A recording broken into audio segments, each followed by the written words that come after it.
This content is being brought to you by the Bourbon Real Talk American Whiskey Aroma Kit. This is a tool that I put together to help all you whiskey aficionados out there develop your palates. You can sit down with the vials and train your senses, or you can sit down with a great dram and break that whiskey down to its components. If you have any interest of purchasing a kit of your own, head on over to bourbonrealtalk.com/shop and pick one up. Thank you for listening. Hello everybody out there in Bourbon Real Talk land. Randy Sullivan coming to you today for our second part of our COVID-19 series. So we're right in the thick of it, people. Yeah, for sure. Right in the thick of it. Everybody's lives are being affected. And, you know, as somebody who's very actively involved in the whiskey community, I have some friends that have been affected by this directly. Oh, for sure. It's big enough now that everyone does. Yeah. And so just wanted to do my part to get the word out and maybe get some information out there about resources for people who are struggling and just get that story out there as well. Maybe that understanding will cause some individuals to have some compassion. Absolutely. So my guest today is Kolby, and he was affected. Oh yeah, for sure. Long-time career bartender. So obviously, whenever everything started getting shut down, we were one of the first non-essential things to get shut down. Sure. Luckily enough, the company that I was working for is paying their employees at the time, even before they were taking in revenue from to-go food and to-go cocktails and things like that. Mm-hmm. But a lot of people I know in the industry that work just as hard, if not a lot harder than myself, are not so lucky at the moment. I know a lot of people, stories of the people been with companies for 8-10 years, and they just kind of told them like, yeah, sorry, well, when this is all over, come back and you can be an hourly employee again then. Right. But as of right now, just file unemployment. That's all. It's kind of all we got for you. So it's two different sides of the spectrum for sure. Sure. Well, we want to stick with the normal show format. The episode from last week with 33 Restaurant Group General Manager of Union Bear was filmed in the morning, and so we didn't drink any whiskey. We had a little bit of coffee. So we're going to do something extra special whiskey-wise for the viewers/listeners today. So I have, and I'm not exactly sure the year, this is like an early 70s, like a 73 or 4 benchmark bourbon. And this bottle has a perfectly intact tack strip, which is pretty awesome. You don't always get to see that, so the preservation on this was great. And what I love about this bottle, and Kolby and I were laughing about this before we started recording, there's a sticker on it that says integrity, tradition, and craftsmanship, and it's on there completely crooked. So I'm all for irony, and that's its best form right there, for sure. Irony in its best form. So we're going to open this bad boy up. We have no idea what its condition is going to be. No, but I'm super excited. Dusties are something that I've forayed into recently, as I've made more connections with people that have some of these things to share, and they're incredible. Such rich flavors, such interesting stuff in Dusties. I'm excited. Yeah, and I'm the jury's still out for me. Like I enjoy the experience of tasting something that's from that the past, old and has been preserved, right? But I'm not 100% sure that love the flavors. Now I am full tater, you know that about me. But right. when we were in Kentucky at the bar at Willett, we tried some old Granddad from the 70s, and it may have been the bottle effect on me. It may have been the fact that we were there at the Willett family estate. But that was exceptional. I remember that being absolutely amazing. All right, check the color on that bad boy, because it's dark. It looks like I like it. It looks like it's got good color. Oh, for sure. It's got a good amount of clarity too. Yeah, and it's not. It's actually this is a pretty dark whiskey. I thought the bottle was. I thought it was tinted actually. Yeah, until you poured it. Yeah, and it's actually not. So that is exciting. And for those of you watching and not listening, I use my knife to cut. When I have these old bottles, I like to keep the tack strip in as good a condition as possible. So I cut it rather than letting it tear. Keep those numbers intact. Keep that integrity there. Yeah. All right. It's got a lot of depth on the nose. Yeah. So on the nose, I'm getting a dark fruit. Maybe it's kind of grapey a little bit. I can see that, yeah. I'm having a hard time getting past the the caramel and just caramelized wood sugar, like the vanilla, kind of those typical sweet bourbon notes that you're used to. That's what shines through to me. And there's a little bit of that leathery earthiness. Yeah. That I get on most dusty quality. Dusties. Yeah. And that's the thing that the jury's kind of out for me on whether or not I really love that. So. Oh, wow. It's fruity. It's very fruity. Oh, my Lord.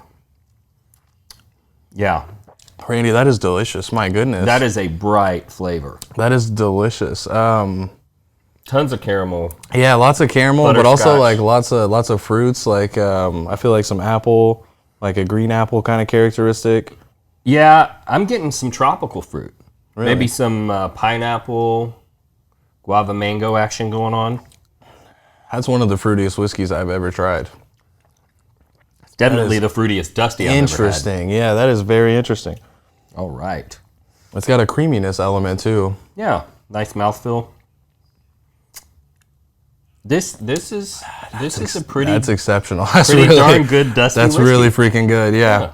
I'm I glad. had no expectations, but it blew it out of the glad water. that I was able to acquire it. So when you are in the whiskey nerd world, the non-whiskey nerds that you know kind of find out that you're a whiskey nerd, and they watch out for you. For sure. Right? And so I got a message that there was a gentleman who had found bottles in a deceased relative's house, and he was trying to take care of the estate, and he didn't know what to do with them. Right, just knows that you would be the one to ask. Right, and so a friend of a friend introduced us. It was funny because two people who knew him knew me, and both of them reached out to me. Oh, that's hilarious. Separately. And I was That's like, I'm already hilarious. talking to that guy. Yeah. Someone else needs help? Right. Oh, no, it turns out we are the same guy. Dang That's it, hilarious. could have got more bottles. But yeah, I ended up getting 3 Dusties from him, a 1959 Jim Beam and a 1974 Jim Beam. Interesting. And then this bottle. So. Yeah, this one is definitely it's definitely exceptional. It's one of the more uniquely tasting whiskeys that I've had. Yeah. In my travels thus far. That is a bright fruit flavor. Yeah, man. It's got some great dusty characteristics, but it's also very out of left field with some of the stuff. Yeah. So you and I met through the whiskey club, getting together, going to bottle shares and things like that. And we've even taken a trip to Kentucky together. Yes, sir. And you are kind of a cocktail expert, if you will. I appreciate that. I've had the opportunity to learn from some really smart people that really know a lot about cocktails. So if I could just absorb 10% of what they know, it's more than most people know. Well, and the thing for the average Joe that just, and I don't order a lot of cocktails, but I see the cocktail menu when I go to a nice place, and I'm like, wow, that looks elaborate. It sounds like you got to have some specialty equipment to make that. Yeah, blah blah blah. yeah. I'm just like, I don't know. But this guy right here, when I interviewed Danny Kahn from 1792, and it was so funny, I was like, do you guys need me to leave y'all alone? Because they started talking about cocktails, and you were dropping some science. Oh, on it. yeah, And he's, yeah. a chemical engineer. Yeah, that's what he was interested in. So he was yeah. super interested in all of that. He and- perked up too. He had some great questions. I mean, as a bartender, he had some questions that just made me so happy to hear him think about a cocktail in that way. I was like, oh man, you're the exact target consumer that we're all looking for. Yeah. But yeah, no, that conversation was awesome. And one of my favorite things that he said. So a lot of bartenders that have worked with me in the past or work at a little bit nicer places. There's a couple of cocktails you order to kind of test a bartender's knowledge or their technique, just to see, because really simple ingredient cocktails, it's all about, how you make them, that whether or not they're going to end up tasting nice or not. So if you really want to test a bartender at a nice place, order a simpler drink, just because they can't really hide behind any of the complexities in the ingredients. And when Danny told me that he orders daiquiris to test bartenders' bubble structures, I can't tell you how happy I was. My heart exploded. When I told bartender friends when I got back into town about that, they were like, "No way, he said the word bubble structure." I was like, "Yes, it was incredible." Danny was awesome. That was a great experience. Yeah. So getting to know you in that capacity, you were working at Hyde. Yes, sir. Right, Yeah. Which is high end. And that's in Uptown, right? Deep Ellum. Deep Ellum, yes, Okay. sir. Yeah. It's right across from Sirius Pizza. It's right over, really close to the AAC. We're right next to pretty much all like the nightlife spots in Deep Ellum. There's a really famous tattoo shop that's right across the street from it as well. And yeah, it's known for just modern techniques using kind of classic modern ingenuity, modern technology, modern equipment, and then with classic techniques and stuff like that. But the people that run that place are just absolutely geniuses at what they do, and it's a wonderful, wonderful opportunity to be in that environment, just to absorb knowledge from people that look at cocktails in a different way than just how do they taste, how do they look, how do we sell them. Sure. And for the average bar goer out there at a higher end place like that, bartenders can make a pretty significant income, right? Oh, absolutely. Yeah, absolutely. So essentially, there's two main schools of bars. There's your shot bar, kind of dive bar, where you go in, you get your vodka Red Bulls, and then you try to hit on the girl with the music being way too loud. And then there's more of a mixology bar, which is a little bit nicer. And there, bartenders are making their money more on the quality than the quantity. We're providing an experience. We're doing a little bit of consumer education along the way. It's a lot less. I'm not dealing with 500 people every night. It's probably more of 100 to 150, but on a much more intimate level, trying to help them craft an experience for themselves based on what they like, hopefully teach them a thing or two and have them enjoy the experience. Right. And so the reason why that fact is significant is because you can't just replace that income by becoming an Uber driver. Right, exactly. Or right. some other job that's very easy to absolutely. get when, times are tough. Absolutely. Because people may not realize this, but bartenders and servers at these high-end places, they can make a pretty significant income. Oh, absolutely. And so when you were working there and the coronavirus stuff starts to come out, what were some of the first conversations that you were having with management? Did they think that, it wasn't going to affect them? Were they trying to reassure the staff, like, guys, don't worry, we're going to be okay? Or it was a little mixture of both. I think they wanted to see a glass half full, like hopefully we'll be okay. This time of year, naturally, people kind of go outside a little more. So the places with bigger patios open up, which we don't have in particular. So, we were kind of looking at it as there. Their main thing was we're going to keep controlling what we can control, right? As cliche as that is, we're going to keep opening up the bar, providing great service for the customers that are here, doing all we can for our employees, taking care of each other, and then kind of crossing those bridges as we come to it. Because the only thing that's been fluid in this situation is everything keeps changing, right. Hour by hour. Originally we were just kind of, we'll keep our heads down, we'll try to keep, motoring on like normal, and just take extra precautions. Like we, at Hyde, we're a very clean establishment, so we already kind of pride ourselves on taking good care of our personal hygiene and the place hygiene. But with that, we're taking extra steps, wiping stuff down a little more, being a little more conscious of when the last time you'd washed your hands was, things like that. But yeah, it went from, oh, we'll see what happens, to, oh no, we're gonna have to shut down relatively fast. Yeah, because I did hear one story from another friend of mine that worked as a server at a very high-end restaurant here in town, and he said the day that he got fired, that morning, the manager was saying, even if the city issues a shutdown order, we're not shutting down. We're gonna keep going. We're gonna keep going. They said, I know how the corporate office is going to view this, right. And we're not going to be shutting down. And literally within hours of that conversation, they ended up pulling everybody together and saying, hey guys, we don't have a choice. We've got to shut this thing down.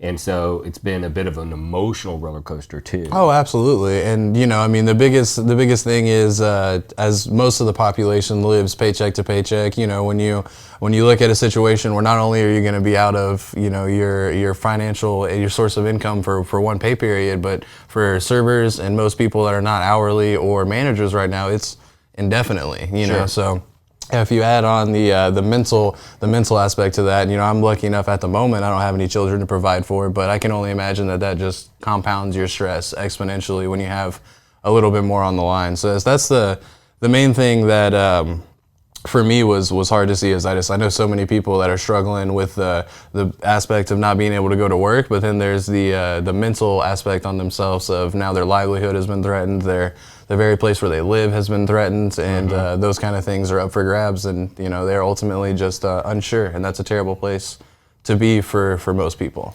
Yeah, and I keep seeing where people are asking the doctors, Trump, whoever, in press conferences, how long is this going to go on? no one knows. Right. Yeah. And even yesterday, I was talking with a family member, and he said, "I just wish I knew how long this was going to be." Right. Like, but you don't really know. No, for sure. I mean, there is some light at the end of the tunnel. China's starting to open some things back up now, right? And if they can safely do it, then we can't be too far behind. For sure. Right? So I'm hopeful about that. So when they laid the staff off, did they pull everybody together in a big meeting? And yeah, we had a meeting the day. Let's see, it was the day after the county, Dallas County issued the shutdown, and they just addressed everybody's concerns, told us that they were planning on, regardless of what happens, they were going to plan on paying everybody on the staff, just to keep the lights on. And they wanted to kind of rest those qualms, answered any questions that we had, and then they were also on the front lines of developing. Like, one of our managers started a giant group on Facebook called the Family Meal Initiative of 2020, which is just a bunch of service industry people helping each other out. Hyde also gives away food to people in the service industry, so you can look at the Facebook and see when those days are and how to get free meals for those that are furloughed. But yeah, no, we had a meeting, and they wanted to let everyone know financially, we're going to make sure that you guys do have income coming in, and then answer any other questions and, see what we could do. And then we set up the cocktail to go program really, really quickly as well to try to get tips start coming in to add to that income that they're willing to try to replace, to add to the tip pool to spread it around. Because they couldn't necessarily fully replace your income, and even if they did, it would have to be temporary. Exactly. They only have so much capital. And our restaurant group in particular is opening a second restaurant in Uptown, and you as a real estate guy know that property is not cheap, so they have money sunken into that. And it's the same situation with Tanner and their restaurant group, so I know it's hard for everyone financially. I like to think that restaurant groups would take better care of their employees if they could, and I'm happy to see that some are doing absolutely all that they can, even with semi-limited resources. Sure, yeah. I mean, we talked a little bit last week about some of the restaurants either getting their to-go order set up or doing COVID care packs, right, and then allowing or encouraging the customers that were coming in to tip. And I've heard good reports that there's been a lot of generosity and people coming together to help and try and flatten this absolutely, the curve of the financial pain. Absolutely, yeah. But I could imagine that it's a whole different conversation when they're pulling everybody together and saying, "Hey, we're going to keep paying you something." Right, exactly. Than what most people got, which is, "Hey, there's the door. We'll let you know when it's open again." Yeah, and I know some people that have worked for places for years, and they, when they ask them, "Okay, well, when this is over, do we just come back?" And they're like, "Well, we're going to reevaluate your employment at that point." So now I'm being laid off during the COVID, and then afterwards, I still might not be returning to what I look at as a sure thing for my, my employment, which is just incredibly frustrating. But I see it from those are business decisions that, and that's one of the things is that you were working for a restaurant group that had those resources. Right. And they probably could have done more if they weren't so deep in the process of opening up another location. Exactly. I heard another story of a different bar owner, which is very different for bars and restaurants. For sure. Because restaurants were able to do cocktails to go, but you can't if you're just a straight bar because you had to sell food with the alcohol. Right. And there was no way for a place that wasn't licensed to sell food to sell anything. So they had to shut all the way down. I have heard of a bar that had money set aside because they were going to open up another location, and they just nixed that, and they're using that money to pay their staff during the shutdown. And see, that's amazing. Yeah. And the thing is, I don't want to be Debbie Downer, Mr. Doom and Gloom guy, but without people using, putting their own, if you do have the financial resources at the moment to go out and tip very well or buy a quarantine kit from a restaurant and, make sure that those tips go to a furloughed employee. I recommend it because if not, quite simply, when all this is over, there won't be nice restaurants to go to. You know what I mean? All the reason why you like going to a nice restaurant is because people know about the food, they care about and they like what they do and they want to provide an experience for you. Well, those people won't be around at the end of this to go back into restaurants unless they can get some kind of support throughout the process. So that's what warms my heart personally about some of the things that the Whiskey Club has done. Just raising money for all local businesses, trying to encourage people to go donate blood and things like that. I mean, I think those are all incredible, like really, really heartwarming endeavors to see from the community appreciate us as, the way that we feel like we should be appreciated in a time like this. Sure. So when you got the news, you had another opportunity that you could go work on. Right. Yes, sir. Yeah, thankfully, very thankfully. And where are you working at now? At Loyalty Liquors in the Colony. So Loyalty Liquor is a local liquor store that the club that I help run, Someone Say Whiskey, does barrel picks through, and we distribute some of our picks through there whenever we get them at the producer level. And Aaron and Trevor have been great supporters of the club. Absolutely. Great supporters of the whiskey community as a whole. And that is one of the things that you might have to do if you are a furloughed employee. You might have to go work in one of the industries that's actually thriving, right? Because of people being locked in their homes, essentially. For sure. And that has to do with what you consume while you're at the house. Yeah, right? absolutely. So anything that's associated with food being brought to the house, anything that's associated with drink or alcohol being brought to the house. And we do have the ability to get deliveries from liquor stores as well now, right? Yes, yeah. There's an app that offers delivery. It's called Drizzly, and then as long as liquor stores have their licensing in places, they can deliver. As whether they want to set up a delivery driver is really up to them. But at Loyalty, for instance, we do deliver within the county, and we also offer the app. So it's essentially Uber Eats. You pull it up, pulls up our inventory system, click what you like. It'll offer you coupon code, first time user, things like that, and then we bring it right to the house. And at the moment, it's contactless delivery. So I just drop it at the door and let you know that I'm here, and make sure someone who's 21 is receiving it, and then you have supplies to deal with the quarantine and being stuck at home with the kids. That's right. a lot of relieved faces I see. Yeah, I could imagine. It's nice. It's nice. You feel like you're getting welcomed home. The door swings open and chaos is behind them, and they're, thank God you're here. But yeah, it's that's been a wonderful opportunity for me personally. So I haven't I do still have income coming in at the moment, just because I know those guys and they happen to need some help at the moment. But the main thing is, not everyone's quite that lucky, and my schedule is so flexible that it allows me to go do that as well. So that's one of the things that I've been kind of lucky in the COVID crisis to not need some of these resources, but I've been trying to pull them together for everyone else that I know that needs them. Sure. And that's as well as I do. That's just putting people together. Context. Putting people that need something and putting people that have something together, and just kind of letting it happen. So that's been what I've been trying to focus on. I feel like the two things I can do during this crisis are not get sick, stay out of the way, and try to connect people who can help people with some people that need some help. That's awesome. And so if you were to talk with the furloughed employees out there that might be listening to this, what resources would you direct them to? Because I know that there's the Bartenders Guild. Right. Yeah, they're doing a large benefit for furloughed employees. You just go to their website and apply for it. You can also nominate someone for USBGs. So if you know someone that's in the service industry that might be a little too proud to ask for some financial help, you can nominate a friend or loved one.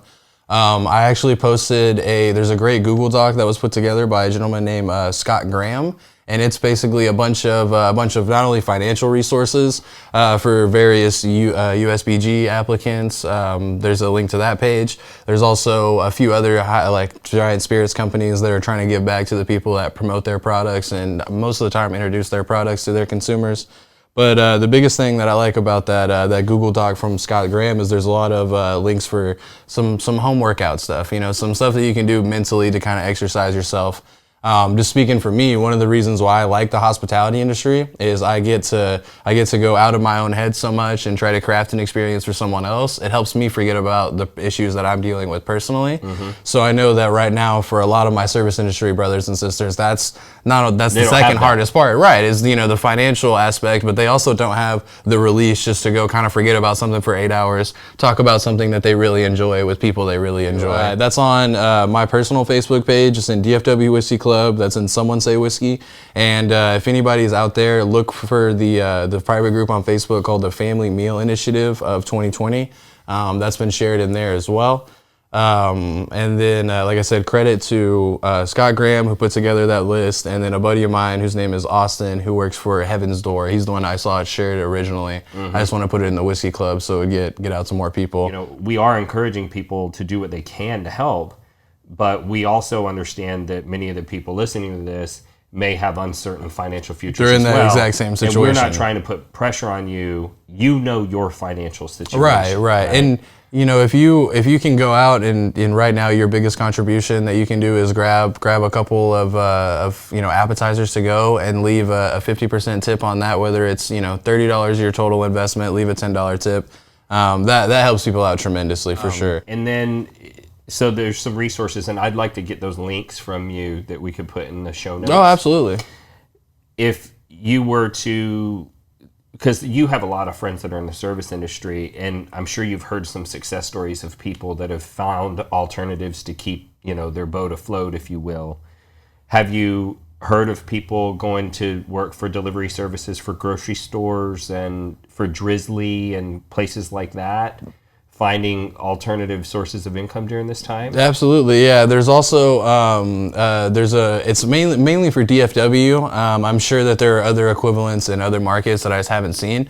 But there's actually a spreadsheet. It's essentially the same thing as a Google Docs for furloughed service industry employees to put special skills that they have outside of the industry. So I actually know some graphic designers that have gotten work off of that. A buddy of mine is a web designer who got some coding work just from that spreadsheet. I mean, he simply put what he knows how to do and his phone number, and somebody contacted him who also happened to used to be a bartender, worked their way through college.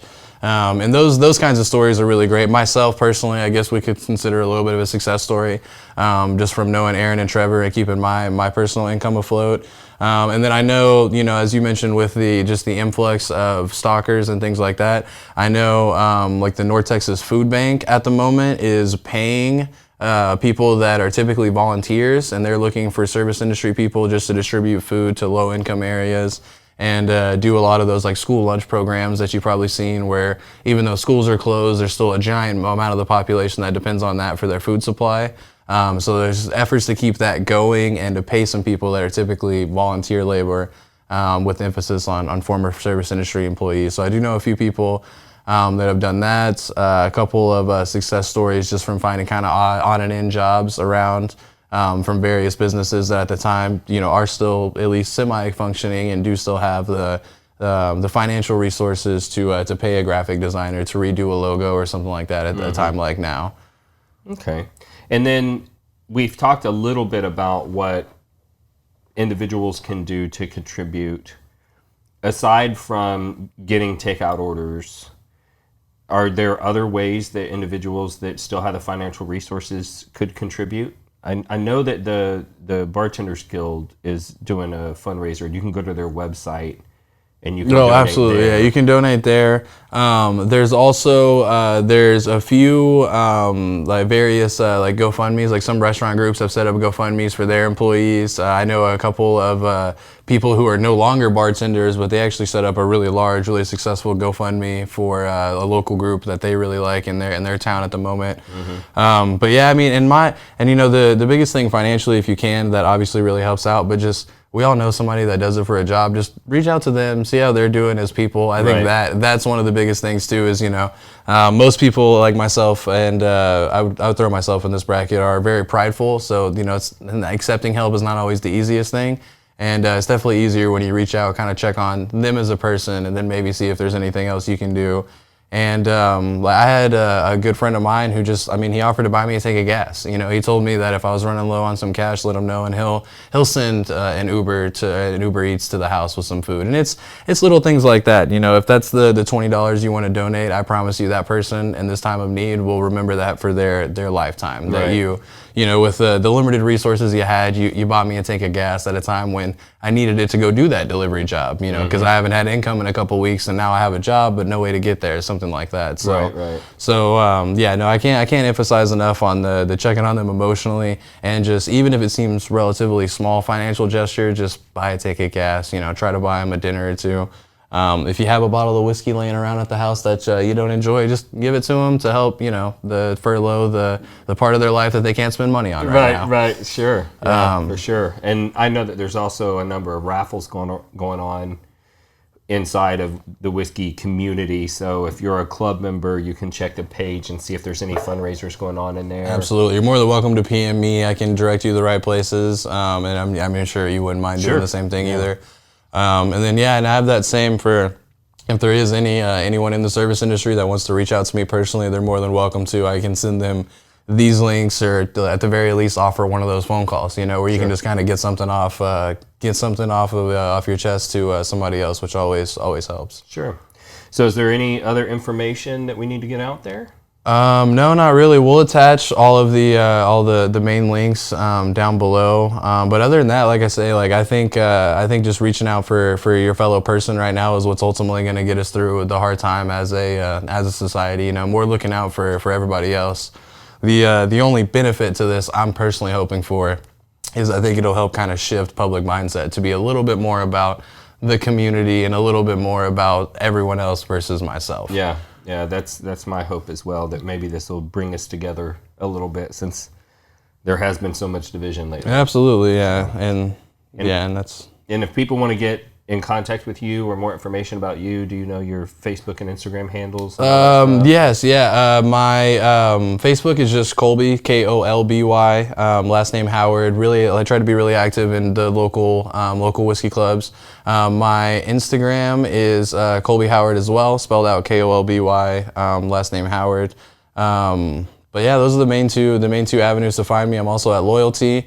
I run a whiskey Instagram called Wild About Whiskey. But yeah, those are pretty much it. I try to be open book. Anyone who knows me knows that they're more than welcome to share my number and my contact info with pretty much anybody out there. That's one of the things I enjoy most in life is interacting with people. So awesome. And if you want more information about Bourbon Real Talk, you can get that at Facebook, Instagram, and YouTube /Bourbon Real Talk.